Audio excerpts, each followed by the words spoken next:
Hello, it's my great pleasure to welcome Sir David Adjaye to WAF Virtual.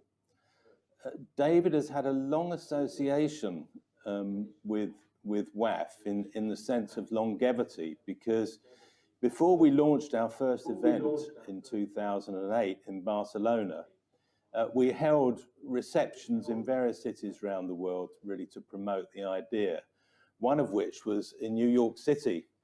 And we wanted to get a guest speaker to say the proverbial few words of celebration. And we knew that David was in town, so we asked him if he would kindly come along and say those few words, which he did. And then years later in Amsterdam, we managed to get him to come and speak at WAF. And in the intervening period, of course, his architectural star was in the ascendant, but I suppose it has moved to warp speed in the last 3 or 4 years. Knighted in 2017, enormous international acclaim for the Museum of African American History and Culture in Washington, D.C., and just recently announced as the recipient of the 2021 Royal Gold Medal in Architecture. David, welcome. Thank you so much. Thank you, Paul. I want to ask you, just to get our conversation started, about whether there was at any point in your early career when you envisaged the huge success that you've now achieved, or whether events simply took their course and grew and grew. Gosh, as a young architect, I looked around at the profession and I really wanted to see somebody like me, and I didn't see that person. So sort of in the back of my mind, I always wanted to be the sort of, as it were, almost like a sort of Einsteinian, character. I wanted to become the person I wanted to see. Now, I didn't know what that meant, and I didn't know about awards and medals and all those things at that time. I just wanted to be an architect that was, doing things around the world that could touch, different things. And so events really have sort of, propelled this position. And, you don't imagine what your future is going to be like. But then, it comes and you have to sort of negotiate and be with it. But it is kind of, my wife and myself and my team, we sort of look at ourselves and say, wow, this is, things have changed and we're in this new moment. And we're very, very grateful for it. Now, your life as a globe-trotting architect, in a sense, was prefigured by your early background. You're British Ghanaian or Ghanaian British, but you were born in East Africa in Dar es Salaam, but spent the early years of your life, I think your father was in the diplomatic service, traveling across Africa and further afield. No, there's no doubt about it. In a weird way, this is pre-Facebook and all those tools that sort of allow people to connect. But my childhood was very peripatetic. We moved from place to place every couple of years. My father was what you call a career diplomat. Those who had military parents or diplomatic parents will probably know this, where you just move from post to post. So East Africa, West Africa, North Africa, the Middle East were really my beginnings. Sort of moving from the global south to the global north, and then eventually ending up in England. And I thought that I didn't like that sort of beginning, but clearly it's something fixated, because my work is obsessed with working in different contexts and to learn from different places to add to the body of architecture. And what was it that you gathered, or what influenced you in the travels that you undertook as a child? Because it was a pretty extraordinary background. Were you conscious about the different sort of buildings in different countries that you went to? How much did you take in? realized that it was not normal until much, much later, of course. But I was very struck by the temperatures of different places, the humidities of different places, the ecology, the plants of different places. I was very, very struck by that, and definitely the architecture. As a young kid, I saw the pyramids, at a very young age, and I remember that having an incredibly profound effect on me, and asking my father about what these things were, and having a kind of early discussion about civilization with my father. Um, and then also being in the Middle East, before the sort of modern era, in the sort of 21st century, and this idea of being in this kind of in between space between the sort of medieval world of Saudi Arabia and the Middle East, specifically Saudi Arabia, and the sort of modern period, and seeing these incredible sort of rammed earth, mud sort of architecture and communities, it's still sort of prevalent and being lived in. They weren't just sort of historical sort of places that were being restored or being preserved from being sort of destroyed. These were places that people were living in, and experiencing all that was profound for me.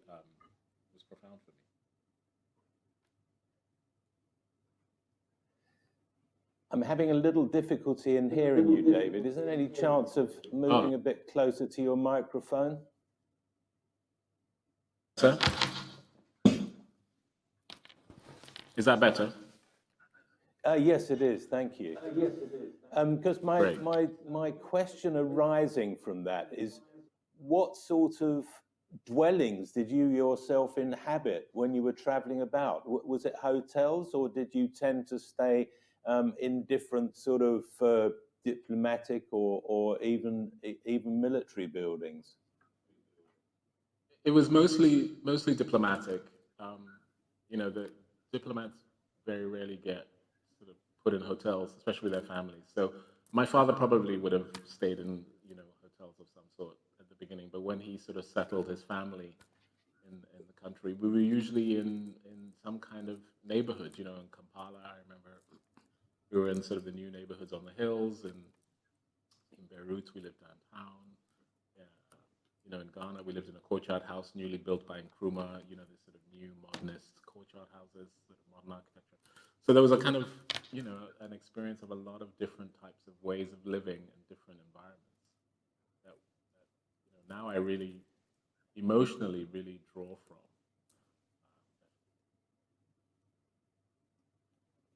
And is there any sense in which your life as a traveling architect is a sort of replication of what you experienced in childhood? Do you find yourself getting off planes and thinking, actually, this is what it was like when I was 8 or whatever? I don't know. I mean, it's ironic that I've sort of chosen a profession that and the career that sort of makes me move around the world, and it's definitely chosen. So definitely, the way in which you're brought up usually kind of either you react against or you go with. But we're doing a lot of psychology here. You're doing therapy on me. I'm a bit concerned because I'm not very good at doing self-therapy.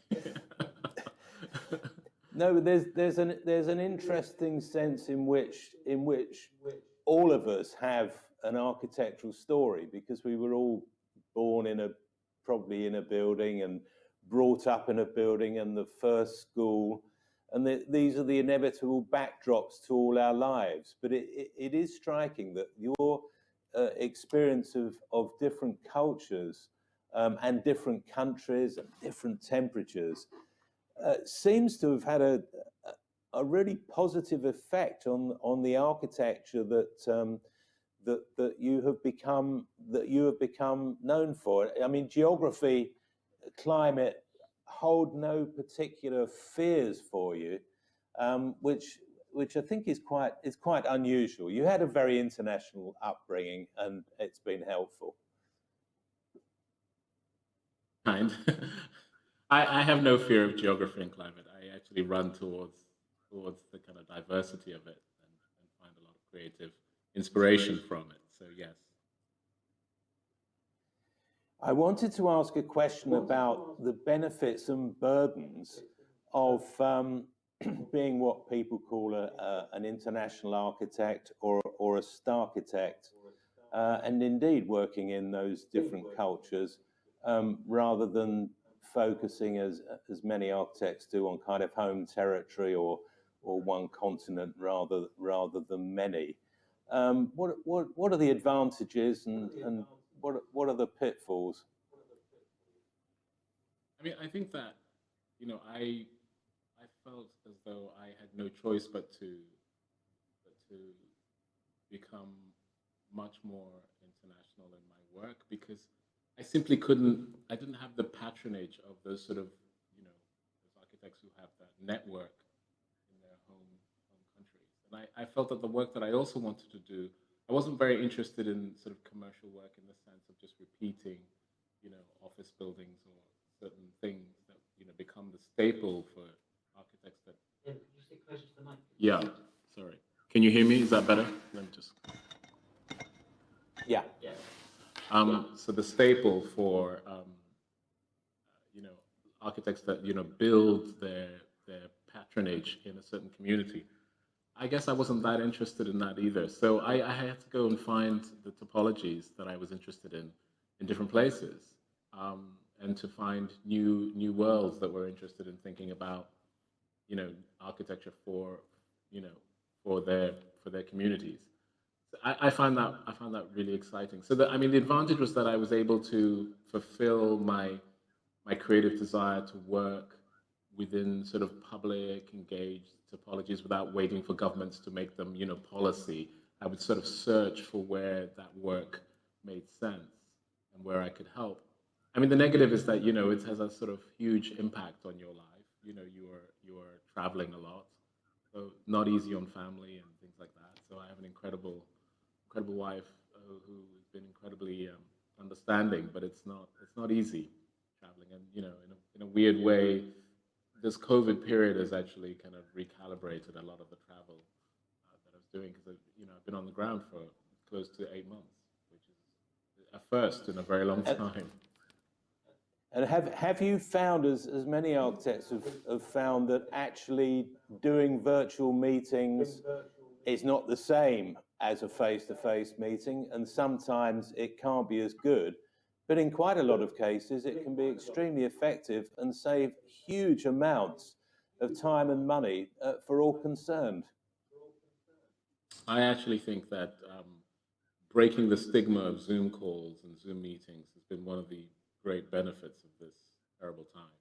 Is that we've now just got over that. I mean, I think in America and in the banking sector, it was quite normal, but I think in architecture and certain businesses, it was seen as, you know, you're not making an effort. I remember, you know, zooming into or dialing into competitions that I just couldn't be there for. And I could tell the jury looking at me thinking, oh God, he's just, you know, can't be bothered to get on a plane to get here. And it literally was physically impossible. And that is now gone. And I think that a lot of, you know, I think there's certain critical things, especially if you're working in different places, you know, getting to feel the place and going to see the sites, etc. I think are irreplaceable by cameras, unless if you have some direct experience of that place.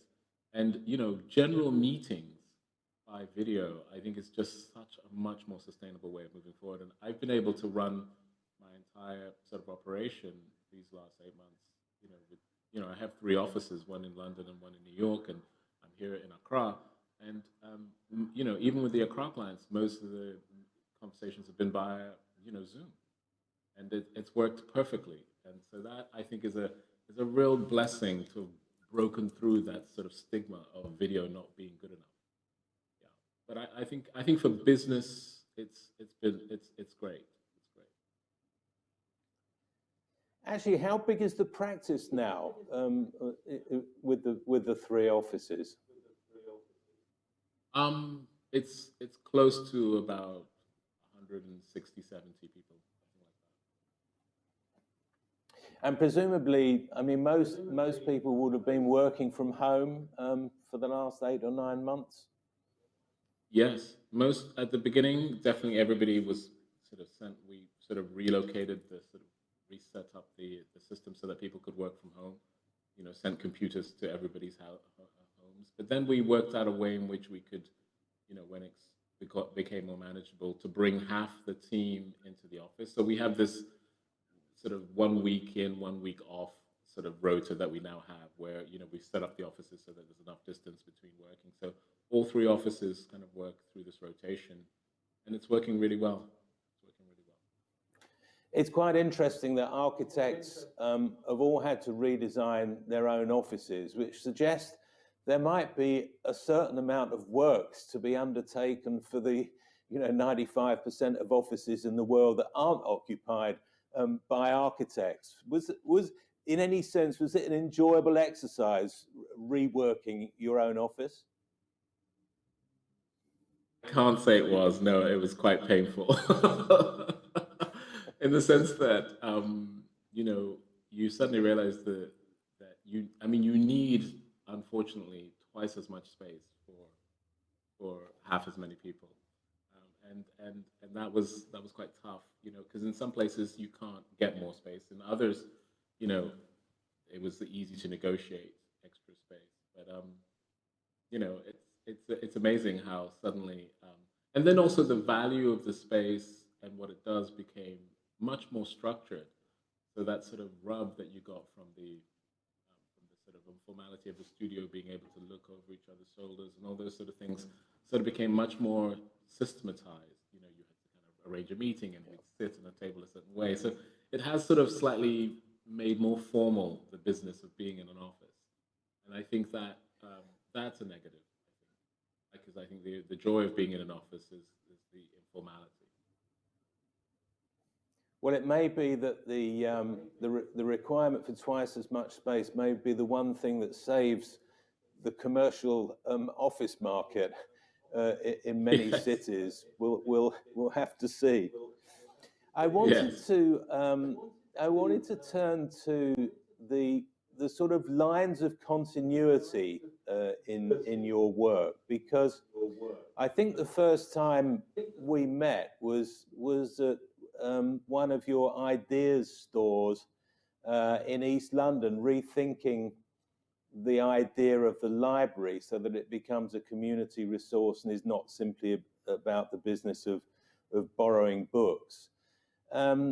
And that seemed to me at the time to be heavily predicated on understanding who the users were, rather than thinking about, the library is the library is the library. And I wonder whether you see that as a kind of continuing theme in the buildings of many different scales, where the public is heavily engaged. I think that you can see that as the thread line in my work, that we are interested and attracted to work that has that sort of imagining of how the public can engage with the infrastructure of the city or the infrastructure of the community, and how one can kind of collectively edify people through the tools that architecture can offer. That's definitely a thread line. So for me, the idea store was exciting because it wasn't just about making a classical library again and again. And in a sense, you know, the idea of the library was already in the 20th century evolving anyway. Most people think of libraries and they're actually thinking about academic spaces or academic institutions. And the local library really didn't really get into its own until really post-war all over the world.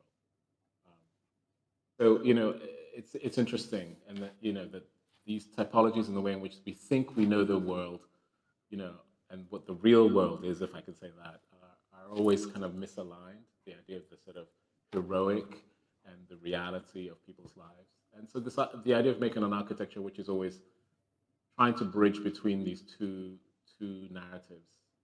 It's very interesting to me, and you can see that as the way in which the choices of the jobs that we're taking on, where this reimagining of how knowledge is distributed with people, how things are re-understood. This is definitely a continuous theme. And I suppose that engagement with the user public is rather different, or perhaps it isn't, compared with the experience of people for whom you've designed houses. Do you see those as fundamentally different, or do you see big connections? I've always talked about this idea of houses and public buildings, and in a way, there's a little deceit in that because many of the houses that I made were not normal houses. I think they were very much for people who were looking for a blurring notion of, or an expanded notion of what the house could be. Either it was live work in my early projects, for artists, the sort of dirty house and the electro house were really about artists living in their studios and trying to kind of find a way to not have to rent other spaces, but to have their family and their life in one sort of collection. And so forth. And, when it was for wealthy people who had huge collections, it was about this idea of a kind of museum house, narrative. And those were very interesting to me. And that's what really the early work was about. So for me, there was not really a difference sort of intellectually, but the expression of them was definitely different. The idea was that in the end, the home had a certain retreat quality that I was always trying to look for. So this idea of worlds within worlds in the homes, whereas in the public buildings, worlds through other worlds became the kind of way in which I was sort of looking at the world. So much more porous, much more introverted sort of relationships to reality. I loved one of your quotes, which I think is true, where you said, for rich clients, you give them grit or give them more grit. And for poorer clients, you give them some gloss. And I must say, just thinking about one or two of those really impressive houses for people who've got a bob or two, but then thinking about the quite shiny and cheerful exteriors of those ideas stores. There is something in that, isn't there? Absolutely. No, it was said flippantly, but it wasn't, it wasn't flippant. I think that, the kinds of clients that I enjoy who are wealthy are not interested in, confirming their already, elevated status, but are interested in pushing the art form. That's what I mean by that. And that the aesthetics are the result of a sort of intellectual process rather than just being about the best material and the highest quality and all those things which quickly put a certain kind of hierarchy in things. So I tend to not like those kinds of jobs. I prefer jobs where that's not the issue. And I think that with people who hard earned money want to kind of do things or want to be in the world, I think it's tough enough. So I'm a little bit, it's a little bit simple, slightly, and a bit romantic. But I love that romance. That it's I just love the idea that that young kid who maybe doesn't have a father, doesn't have a place at home to work at, can go to the idea store and feels that it's like the most fabulous place that he's getting to work in every day because it's around the corner from his house. That I love things like that. Now, when you came to London, your study of architecture took place at two fairly gritty physical establishments. First, the Royal College of Art, and then South Bank University, or the other way around. In both those cases, I've always been struck about those areas that, apart from the greenness of Kensington Gardens, how monochromatic they are. And I wonder, when you came to London, did you feel that you kind of lost sight of a world of Technicolor and come to the world of grey? I think that light has a profound effect. Yes, I think that there's a sort of subtlety that you sort of feel and see light and how it affects everything. I just think you just look at the way people dress in Europe versus the way people dress in warmer climates, and it tells you everything. There's a kind of there's a much more sensitivity to any amount of light that appears, and that is enjoyed and sort of really nurtured. But it's like it's in small bits, and I guess for me, knowing both worlds. I'm always interested in the way in which, I love Barragan's term, the way in which you draw with light, that light or the kind of desire for light as part of the expression of the way in which you make the architecture. I really love. But it's notable that a varied and vibrant color palette has been part of your work, not in the sense of making gaudy buildings, because that's far from being the case. But I'm just thinking about sort of the way that you've used color and texture in your buildings, but also in other parts of your design work. I mean, you know, fabrics and furniture and clothing. Is your use of color kind of based on just sophisticated color theory, or is it based on all those influences that were part of your growing up? I think color for me is much more intuitive. It's not an intellectual application. It's a sort of atmospheric agent, and it's really about evoking certain energies in the building, and that's to do with the experience of those places, and then trying to use color as a kind of as a frequency to evoke a certain resonance in the work. So yeah, I'm not sort of interested in that Corbusian sort of application of color as a kind of artist sort of system. I'm more interested in it as a kind of an evocateur of a kind of sensation of different geographies, or different light frequencies, different sensations of light. I wonder what the relationship between your color palette and what we might call your sort of textural palette. I mean, I was struck that the book about some of your earlier works is sort of, I think, the first volume of An Oeuvre Complète. It's a black and white cover, but actually, when you touch the cover, there's this rather subtle texture which you don't immediately see just by looking at it. I was going to show it on the screen now, but it won't make the point. The point is that somebody once said touch has a memory, and I always get the feeling in your buildings that there are sort of elements to it that the kind of almost need the physical engagement. Even though we're not allowed, we're trying to avoid that sort of thing in the COVID condition. But in general, there's this feeling almost of wanting a physical engagement with the thing you're in and the thing itself. Absolutely. No, I mean, something that was from day one a fascination was this, for me, the ability to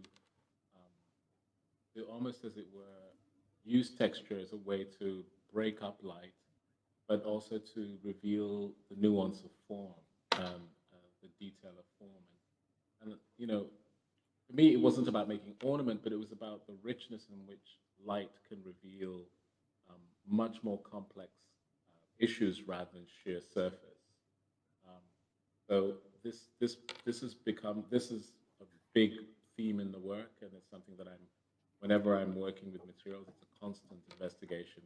How do we not only just reflect light with materiality, but how do we break up light? How do we draw it down? How does it sort of trickle, across the surface of a building? And for me, that is to do with that sort of having the haptic senses. Also when you go to a building, see more than what you can see in an image. Sometimes in my projects, it's very hard with photography to understand what's fully going on, because there are effects that are happening to do with the way in which light hits the material that you just have to experience. And I always have people say, I went and I finally got what you were trying to do. I didn't see it in the pictures. And for me, that is, the architecture is much more dynamic. It's not a static set of sort of images and perceptions.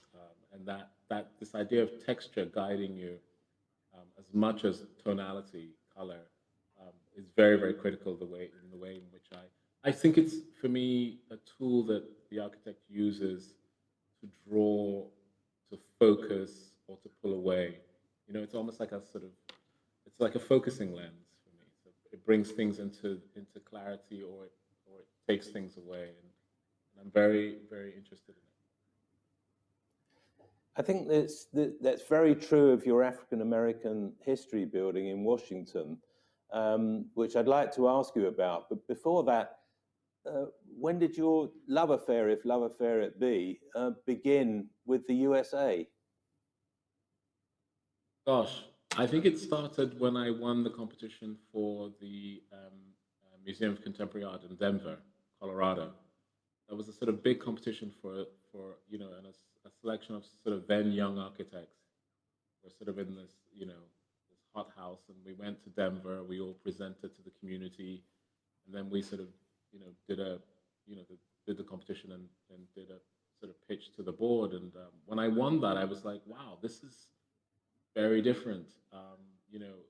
I'd never presented to a community first before presenting to the people that were inviting you to you know to present the project. This was in 2003. So remember, this is a long time ago, and there's a lot of like community engagement now that people use. But they were out there, and I found that refreshing. And then when we started working on the projects, I realized that there's a way in which there was a kind of openness to the different references that the project would bring, which I found very, very rich too.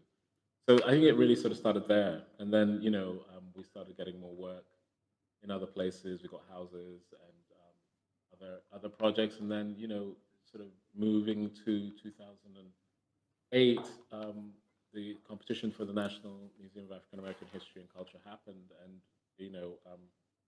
we did that competition with everything in the office, and when we won in 2009, early 2009, it was thrilling.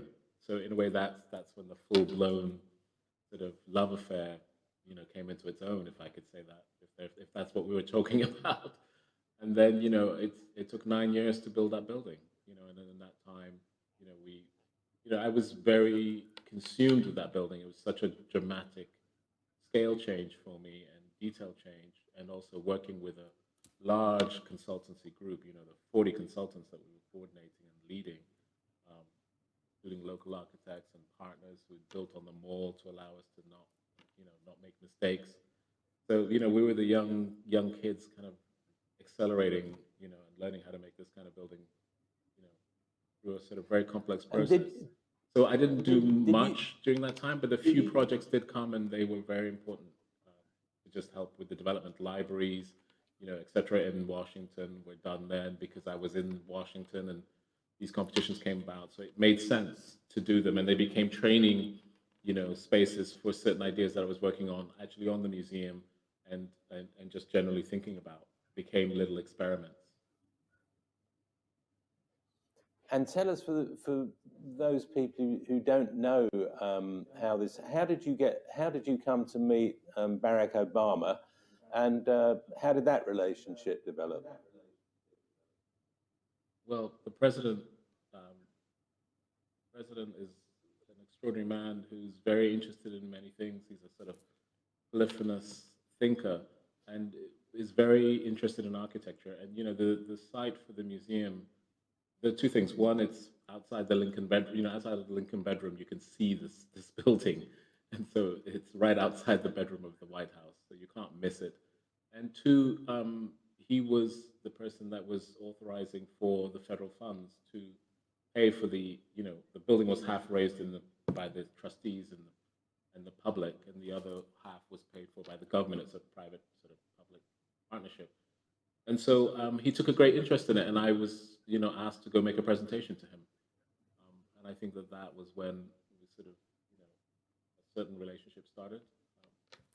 It's not in any. And you've stayed in touch. His best friend or anything, but yeah, but he was very generous to me and very kind, and invited me to a state dinner and several other things, and connected since then. That. And is the African American Museum, I mean, I'm assuming you think that's the most significant building that you've done to date, but I wonder if you might like to say a bit about it and what it meant for the office, and things that you had to do which were perhaps different, or explorations you had to make which went deeper than with other projects. No, I think that that project, in terms of built work, is without doubt probably the most significant. project that I've done to date. And, it really, we built the Moscow School of Business and Management, but that was an education building, a very important building. Scale-wise, it was bigger, but we didn't have as much control. We controlled the exterior and key moments, and then the interiors were done by other people. Whereas with the museum, we controlled everything apart from, we didn't do the curatorial content that's done by the museum, but we worked with the teams to really, develop the aesthetic of this building very completely.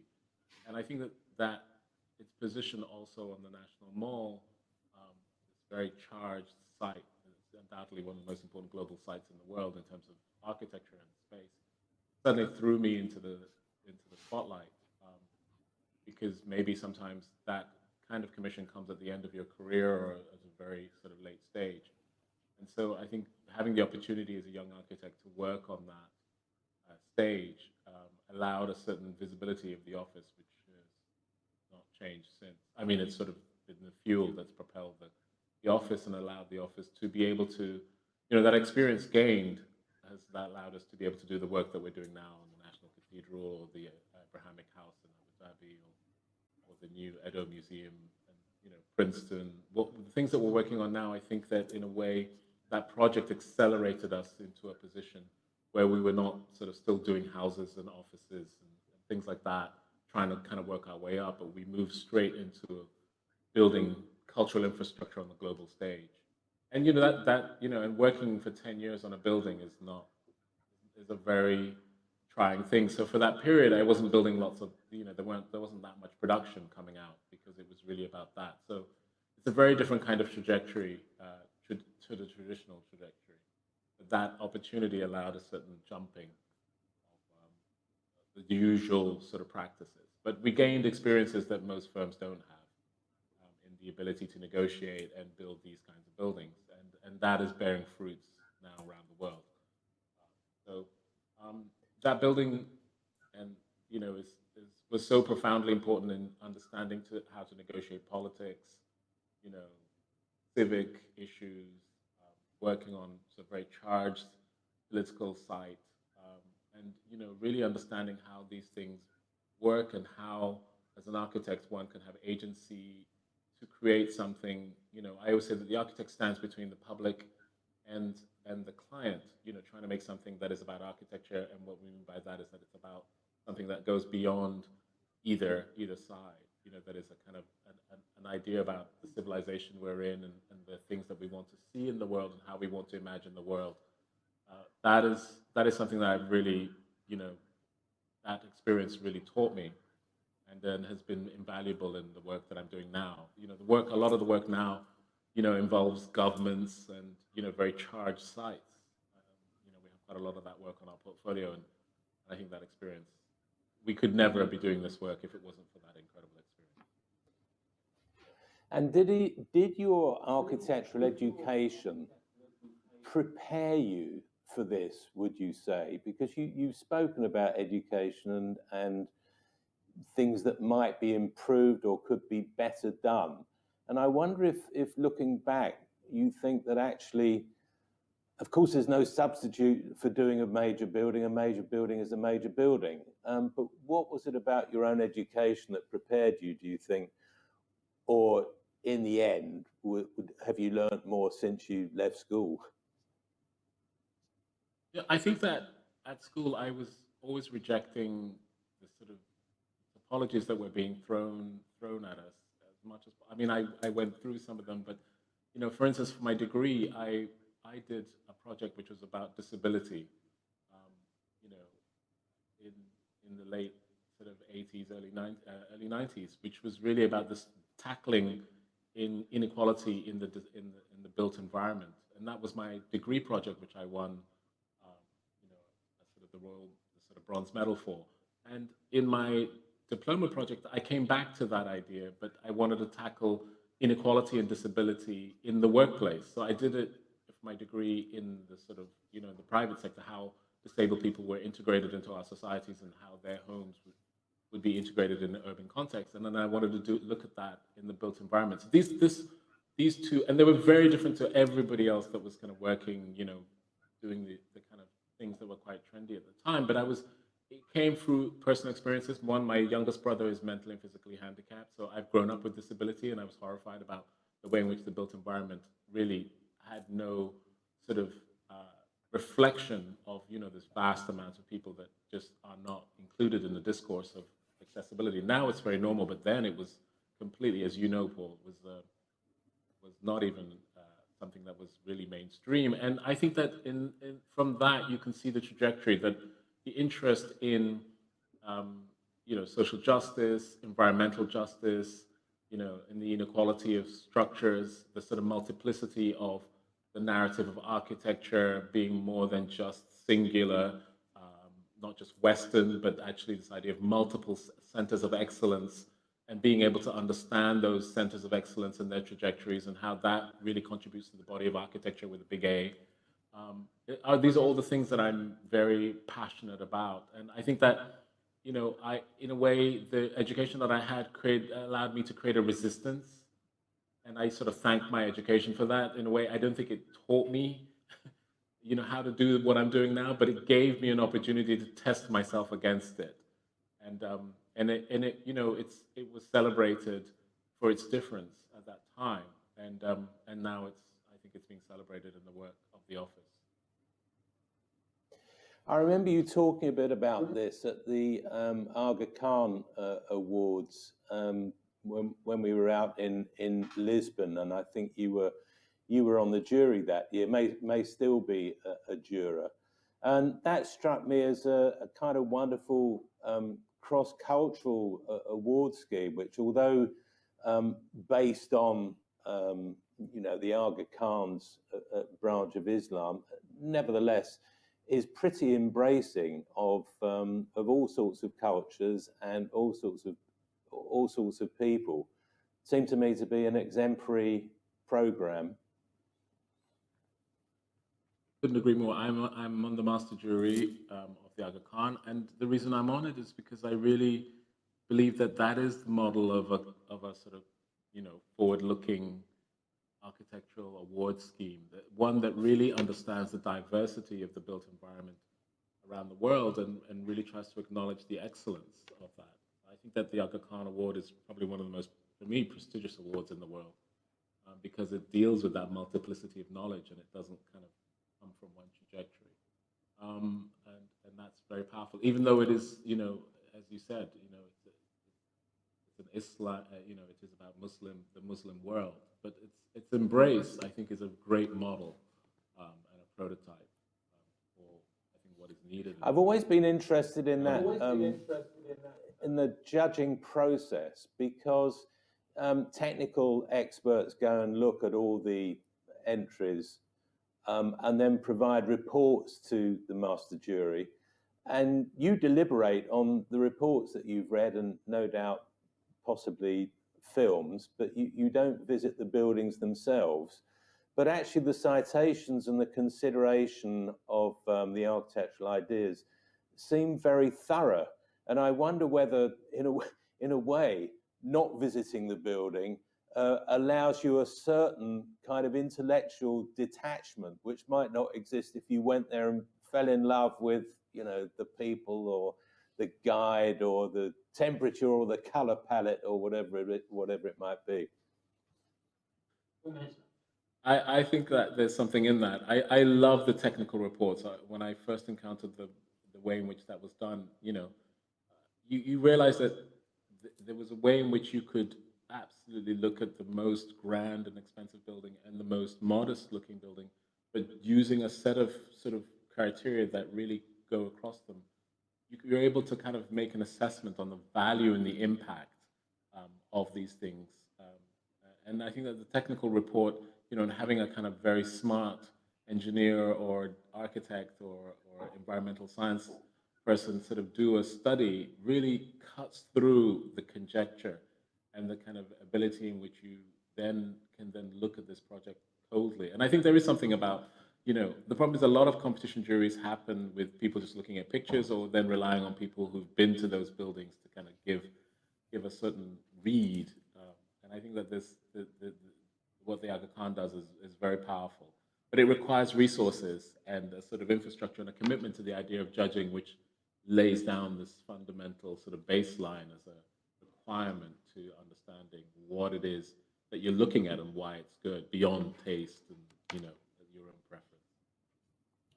Now, you've always been a great enthusiast for the potential of architecture to improve lives, or in some cases transform lives. And I wonder, as you sort of enter maturity in that great longevity that architects tend to have, what still excites you about this subject? What do you still love about architecture?